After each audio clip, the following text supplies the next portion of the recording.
Hello, you wonderful people, and welcome to another episode of Not to Comic Book. This being a show where I talk about TV shows that are adaptations of comic books. For today's episode, I'm going to talk about the latest episode of Harley Quinn. A lot of really interesting things went down in this episode, so let's break it down. Well, first and foremost, we have Harley and Ivy are on trial. Obviously, it's very befitting. Obviously, he brought it up last episode, but then it's like, oh yeah, I'm DA again. And lo and behold, who's the judge? It's like, oh, it's Bane. And he's like, I'm completely unbiased and fair. And even Dent being like, yeah, it's actually annoying, but he actually is going to be fair in his trial. And it's like, oh, who's going to represent Ivy and Harley? And it's like, oh, it's Man-Bat. And I love he comes in, he put on his little glasses and everything. Ivy's like, oh, we're so screwed. And she's like, hey, don't judge a bat. And it's like, okay, so how do your clients plea? And Ivy whispers in his ears, and he stands up. I was like, okay, what's about to happen? And he takes his glasses off, and he shrieks, and it's saying not guilty. And then he turns towards them, and he gives them the thumbs up, and Harley's like, okay, we're fucked. I love that. And I love that even Bane being like, does anyone know how to speak bat? Because this whole thing is indecipherable.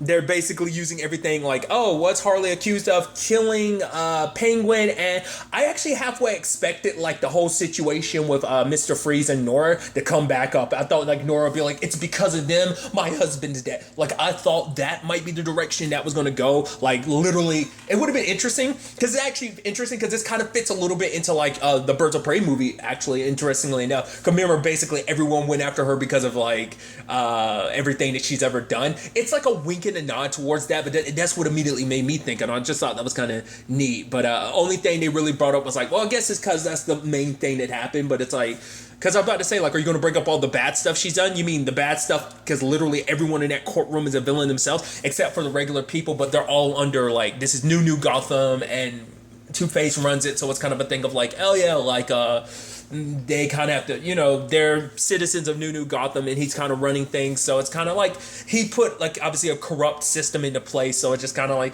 and that's why I'm just like, when people hear, like, oh my god, what, she bit off Penguin's nose, everyone's like, oh, I'm like, why is that? But so I just thought it was interesting. So obviously they get it. What was also interesting though, it's like, okay, so Harley was like, Ivy, I'm gonna take the fall for everything. Say it was 100% on me because you're gonna get married. I don't want to ruin your life and stuff like that. Just make sure you do that. And when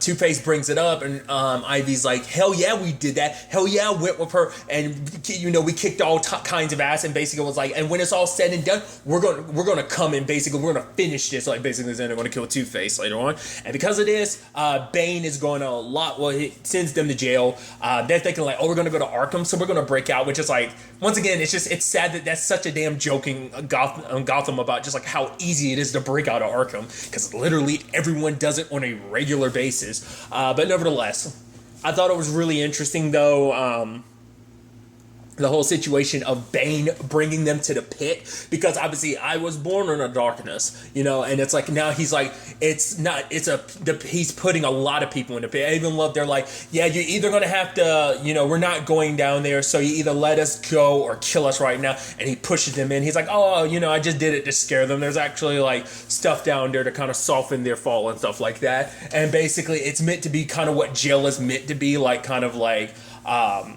causing, rehabilitation type of situation. They end up running into Killer Croc, who's painting stuff, and it's like, yeah, we get it.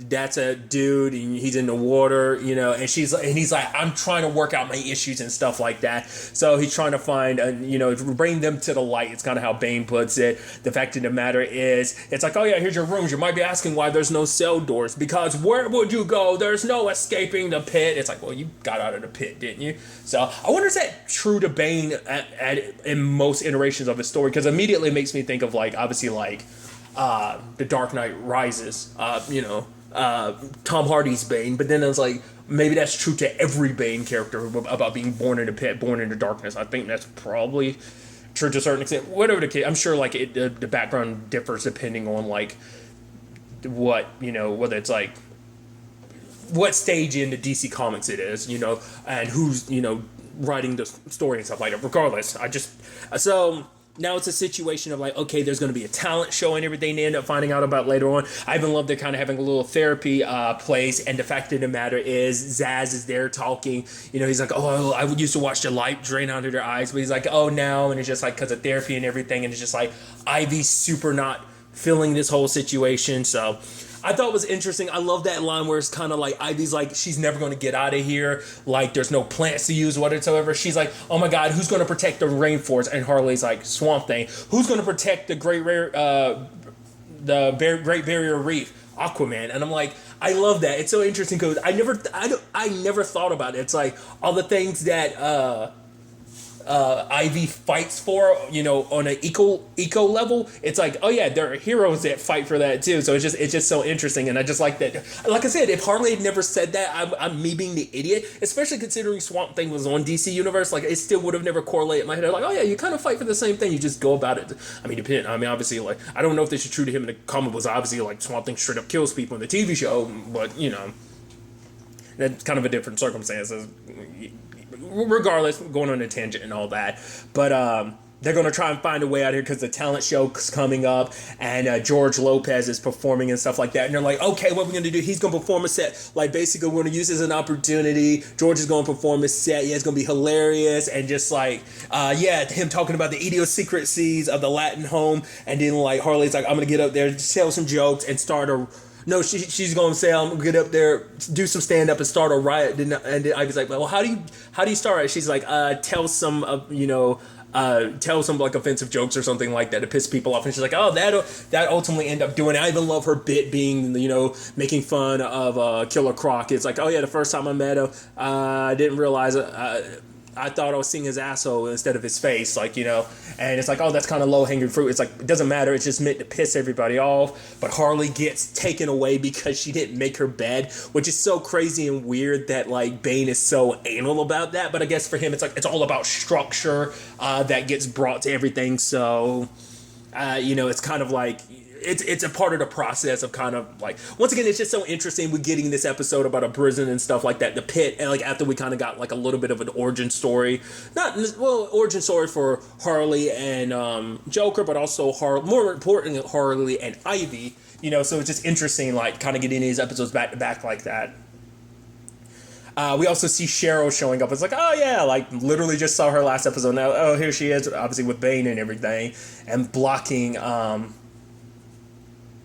Harley from escaping. And I do love the fact that George Lopez does play himself. I like that they do that when they just like get to, because like obviously they, Howie Mandel played himself in season 1 before. Wasn't it Joker that ended up killing him in season 1, if I remember correctly? But nevertheless, and Ivy gets on stage trying to tell jokes and does the Killer Croc one, doesn't land, does one about Zaz, and he's like, and I love, he's like, let me tell you what's wrong with your joke. It was a little kind of like, the word he used later on was like derivative. I'm like, I love that you're literally overanalyzing her comedy like this. So that's all happening. At the same time, we had the whole situation with they're trying to Ratcatcher, Barbara and Gordon are going after him, but Gordon's just kind of a hot mess of a cop. And like I said, even last episode, like, he seemed like he had his issues, but he definitely wasn't the hot mess that he is now. You can see almost like maybe the makings of him being a hot mess, but nevertheless, he's getting super drunk. She's like, are you drinking? He's like, no. He ends up dropping his flask that alerts Ratcatcher, so he ended up getting away. And so later on, Barbara's talking to him and is like, you need to kind of, fix yourself. You need to stop drinking. You kind of got a problem. He's like basically saying like how much of a damn good cop he was and everything. And Barbara wants him to kind of go back to being that person, but, he's not recognizing the issues at hand till Two-Face shows up, tries to kill him and everything. And at first he kind of accepts it. At first, because he's just kind of like, he kind of sees himself as kind of a bit of a failure. So he's like, oh, I might as well just die. So he was giving himself up.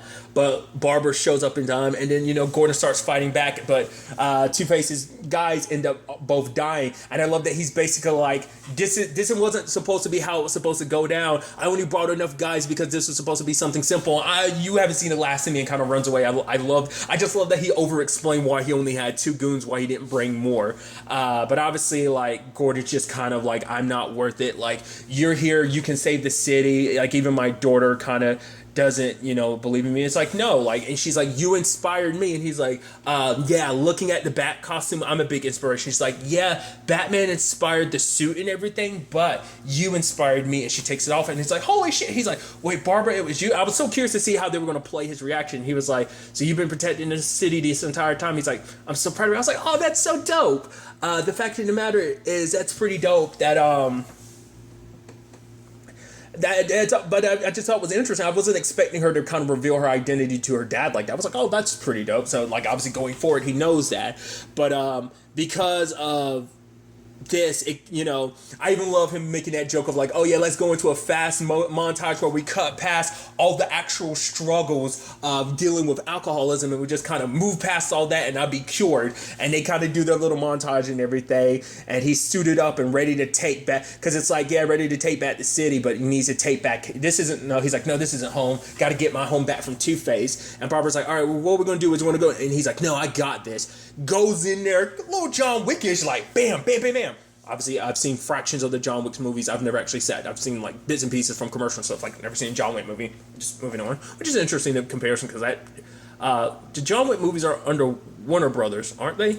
I think they are. I know the Matrix movies are too. It's just interesting to think about. Regardless, the fact of the matter is, he went in there kicking ass, dude. It's like, yo!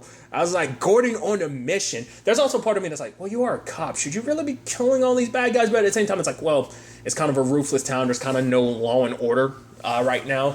But, yeah. Ended up even kicking Two-Face's ass. Like, he got stabbed in the hand and everything. But it's like, yo, look at Gordon being the badass and everything. So they took back the GCPD. So that was pretty neat.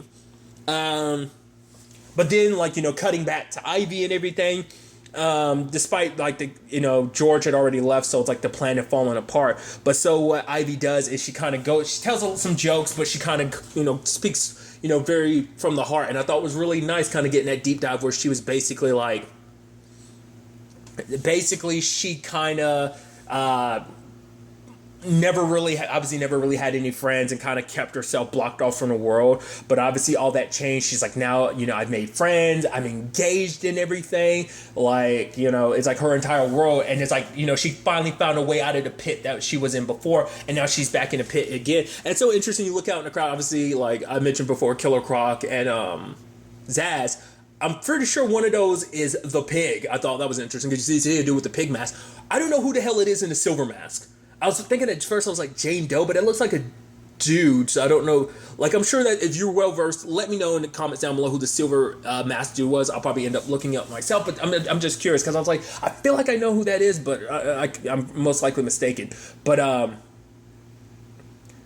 and she actually kind of ends up inspiring all of them. Like, yeah, we need to get out of the pit. And I love Zaz is like, yeah, we're all capable, and if we work together, we'll be able to get out of here. And he's like, but if you don't help, I'm gonna stab you or something. I was like, I love that. And even later on, you see him stabbing him, he's like, you get stabbed, and you get stabbed. And so Ivy, and because even Harley's like, oh my God, look at what you were able to do. You spoke from the heart, and you got them to kind of start a riot. Hell, they're building a whole bunch of trash, piled up stuff to get out. And as they're escaping, like